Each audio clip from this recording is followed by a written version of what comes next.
കോഴിക്കോട് നടക്കാവിലെ ഇങ്ങനൊരു സംഭവം ഉണ്ടായി. വളർത്താൻ കഴിവില്ലാതെ ഒരമ്മ മകനെ ഉപേക്ഷിച്ചു. ആ മകൻ വർഷങ്ങൾക്ക് ശേഷം അമ്മയുടെ മുന്നിൽ അങ്ങനെ വന്നു നിന്നു. അപ്പോൾ നിങ്ങൾ ഓർക്കും ഇങ്ങനെയൊക്കെ സംഭവിക്കുമെന്ന്. സംഭവിച്ച കഥയാണേ. മാലിനിക്ക് ജീവിതം എപ്പോഴും ഒരു വലിയ പോരാട്ടമായിരുന്നു. വിവാഹം കഴിഞ്ഞ് അധിക നാൾ കഴിയുന്നതിന് മുന്നേ ഭർത്താവ് അവരെ വിട്ടുപോയി. കുശവ സമുദായത്തിൽപ്പെട്ട അവർ കരകൗശല തൊഴിൽ കിട്ടിയ ചെറിയ വരുമാനം കൊണ്ട് കുഞ്ഞിനെ വളർത്തിയായിരുന്നു ജീവിച്ചു പോന്നിരുന്നത്. അത് അവരെ സംബന്ധിച്ചിടത്തോളം ഏറ്റവും വലിയൊരു പ്രശ്നമായിരുന്നു. കാരണം കുഞ്ഞിനുള്ള ആശുപത്രി ചെലവ്, ഭക്ഷണം, ഇതെല്ലാം അവരെ നന്നായിട്ട് അലട്ടിയിരുന്നു. ആ കുഞ്ഞ് വെറും 6 മാസം പ്രായമുള്ളപ്പോൾ ഒരു ദിവസം അവർ അനാഥാലയത്തിൻ്റെ കവാടത്തിൽ കുഞ്ഞിനെയും കൊണ്ടെത്തി. കുഞ്ഞിനെ നെഞ്ചോട് ചേർത്ത് പിടിച്ച് കരഞ്ഞു. എൻ്റെ മോനെ, നിനക്കൊരുപാട് സ്നേഹം കൊടുക്കാനുണ്ടായിരുന്നു എനിക്ക്. പക്ഷെ ഭക്ഷണം പോലും കൊടുക്കാൻ എനിക്ക് കഴിയുന്നില്ല. നീ എന്നോട് ക്ഷമിക്കണം. കുഞ്ഞവളുടെ വിരലുകളെ പിടിച്ചുകൊണ്ട് ചിരിച്ചു. ആ ചിരി അവരുടെ ഹൃദയം കീറി മുറിച്ചുപോയി. അവരവസാനമായിട്ട് കുഞ്ഞിനെ നെറ്റിയിൽ ചുംബിച്ചു. അവനെ ആ അനാഥാലയത്തിലെ ഒരു സിസ്റ്ററിൻ്റെ കയ്യിൽ ഏൽപ്പിച്ചു.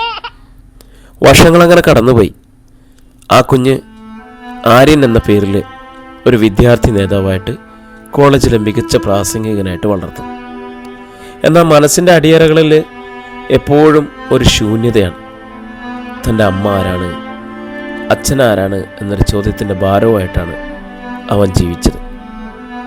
ഒരു ദിവസം കോളേജിൽ മാതൃദിനാഘോഷം സംഘടിപ്പിച്ചു. ഓരോരുത്തരും അവരുടെ അമ്മമാരെ കൂട്ടിക്കൊണ്ടുവന്നു. ആര്യം മാത്രം ഒറ്റയ്ക്കായിരുന്നു. അവൻ്റെ കണ്ണുകൾ നിറഞ്ഞു. പ്രസംഗിക്കാൻ വിളിക്കുമ്പോൾ അവൻ പറഞ്ഞു, ഇവിടെ വന്ന എല്ലാവർക്കും അച്ഛനും അമ്മയൊക്കെ ഉണ്ട്. പക്ഷെ എനിക്ക് അമ്മയുടെ മുഖം പോലും അറിയില്ല. എന്നെ ഒരനാഥാലയത്തിലാണ് എന്നെ വളർത്തിയതും വലുതാക്കിയതുമല്ല. പക്ഷേ അവരെങ്ങനെയായാലും എനിക്ക് അവരെ സ്നേഹിക്കാൻ മാത്രമേ കഴിയൂ.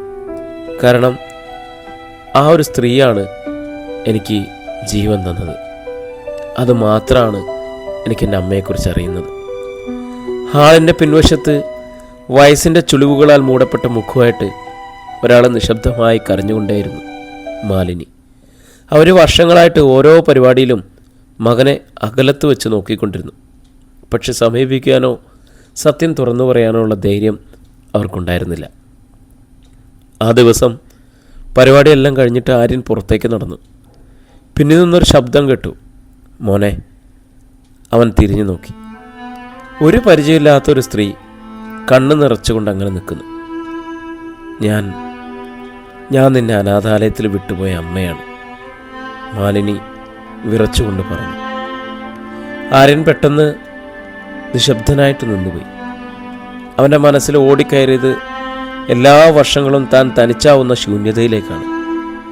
ഒരു നിമിഷം അവനൊന്നും പറഞ്ഞില്ല. മാലിനി കരഞ്ഞുകൊണ്ട് പറഞ്ഞു, എനിക്ക് നിന്നെ വളർത്താൻ കഴിയാത്തതിനാലാണ് നിന്നെ വിട്ടത്. ഒരിക്കലും നിന്നെ വെറുത്തിട്ടില്ല, നിന്നെ മറന്നിട്ടില്ല, നിന്നെ ജീവിതത്തിൽ നിന്നും ഒഴിവാക്കിയതല്ല. ഓരോ രാത്രിയിലും എൻ്റെ പ്രാർത്ഥനകളിൽ നിന്നെ ഞാൻ ചേർത്തിരുന്നു. ആര്യൻ്റെ കണ്ണുകൾ നിറഞ്ഞ് അവൻ പതിയെ അവരെ സമീപിച്ചു. അമ്മയുടെ ചുളിവുകളാൽ മൂടിയ മുഖം കൈകളിലെടുത്തു. അമ്മേ, ഞാൻ നിങ്ങളെ കണ്ടിട്ടില്ലെങ്കിലും ഈ മുഖം ഞാൻ മനസ്സിൽ വർഷങ്ങളായി വരച്ചു വച്ചിരുന്നു. എൻ്റെ ജീവിതത്തിലെ ഏറ്റവും പ്രിയപ്പെട്ട മുഖം. അവൻ അമ്മയെ ചേർത്ത് പിടിച്ചു. രണ്ടുപേരുടെയും കരച്ചിൽ വർഷങ്ങളായ വേർപാടിൻ്റെ ഭാരങ്ങൾ അലിഞ്ഞില്ലാതാക്കി. ആ നിമിഷം ലോകം മുഴുവൻ നിശ്ചലമായി നിന്നു. അമ്മയും മകനും വീണ്ടും ഒന്നായി തീരുന്ന ഒരു കാത്തിരിപ്പിൻ്റെ അത്ഭുതം. എന്താല്ലേ, ചിലപ്പോഴൊക്കെ ചില ജീവിതങ്ങൾ ഇങ്ങനെയൊക്കെ തന്നെയാണ്.